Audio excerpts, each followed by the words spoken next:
এত ভালোবাসা তুমি দিও না আমায়, মনে বড় ভয় হয় যদি তোমাকে হারাই।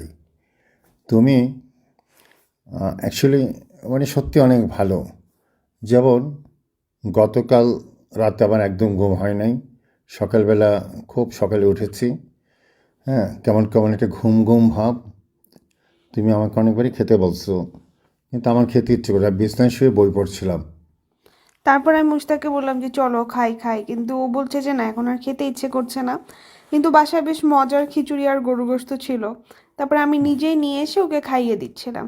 আমি মাঝে মাঝে দেই, যখন ও তেমন একটা বিছানা থেকে উঠতে চায় না, ও যদি মাঝে মধ্যে একটু অলসতার জন্য বিছানা ছাড়তে চায় না। বাট না, আজকেও সত্যি হালকা সিক ছিল। ও বই পড়ছিল, বইয়ের ফাঁকে ফাঁকে আবার মোবাইলও পড়ছিল। মনে করছিল যে নিজের ভবিষ্যৎ উজ্জ্বল।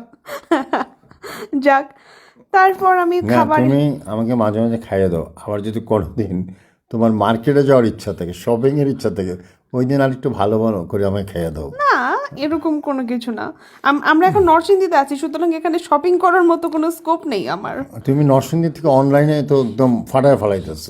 অনলাইন তো আমি একটু পাঠাইলে পরে কি দেখি হবে? কি একটা নোটিফিকেশন আসে, একটু পরে পরে আসে। আমি বলছি, কী ব্যাপার?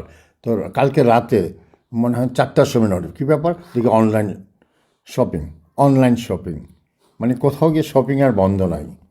যাক, শপিং এর ব্যাপারটা আমরা এখন রেখে দেই। আমরা আজকে যেহেতু এত মজার একটা খাবার খাচ্ছি, তোমাকে আমি খাইয়ে দিচ্ছি, তোমার কেমন লাগছে বলো?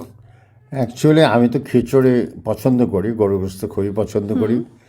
আর এইটা যে রান্না করে দিয়েছে সে আমার খুব প্রিয় একজন মানুষ, তার রান্না খুব ভালো। তবে আজকের খিচুড়ি কেন জানি আমার কাছে ওখানে অসাধারণ মজা লাগছে। তা তো লাগবেই, প্রিয় মানুষ দিচ্ছে না। আমি তো সেটা অনেক সময় বলি, প্রিয়া যদি নিজ হাতে বিষ তুলে দেয়, আমি অমৃত ভেবে তা করবো পান। আর আমি আমার নরম নরম হাতে যেটাই তোমাকে মাখিয়ে খাইয়ে দিব, তোমার সেটাই ভালো লাগবে। আমাকে কি দোয়া দিচ্ছে বলো? আমি তোমাকে দোয়া দিচ্ছি তুমি বেঁচে থাকো। থ্যাংক ইউ, থ্যাংক হ্যাঁ, ইউ।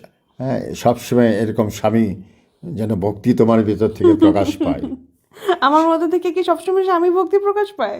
না, যেন পায় সবসময় স্বামীর প্রতি যেন দুর্বল থাকো, স্বামীকে অনেক রেসপেক্ট করো। হ্যাঁ, এরকম যেন তোমার মন মানসিকতা থাকে, সেই দোয়া দিচ্ছি। আচ্ছা আচ্ছা, থ্যাংক ইউ। না, আমি তো তোমাকে অনেক রেসপেক্ট করি, অনেক ভালোবাসি। আমি চাই তুমি অনেক ভালো থাকো, আর আমরা একসাথে সবসময় অনেক দিন, অনেক অনেক অনেক বছর একসাথে থাকতে পারি।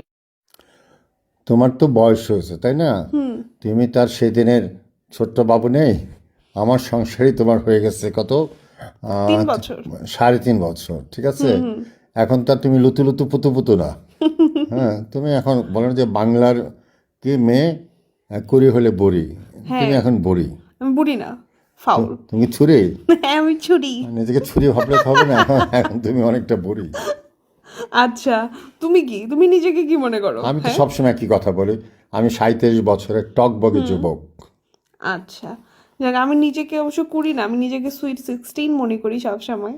আমার এই, আমি নরসিংদীতে আসবে দেখে আমি আমার নতুন এই টি শার্টটাও কিনে নিয়ে আসছি। তুমি যখন আমাদের বিয়ে হয়, বিয়ের পর অনেকে বলছে তিশার বয়স কত, তখন তিশা ফেসবুকে একটা স্ট্যাটাস দিয়েছিল, আমি চিনতে এসলাম তিশা, আমার বয়স 18 বছর 4 মাস বিয়ের পর।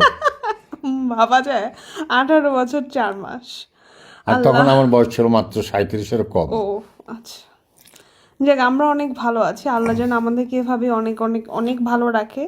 আর এত সুস্থ, মানে সবসময় যেন আমরা সুস্থ থাকতে পারি, এই জন্য আল্লাহর কাছে আর বলো অনেক সবসময় শুকর। যেন স্বামীর সেবা করতে পারি। হ্যাঁ, অবশ্যই আমি যেন সবসময় আমার স্বামীর সেবা যত্ন করতে পারি। ভালোবাসা অবিরাম। অবিরাম। বাই বাই, সবাই ভালো থাকবেন।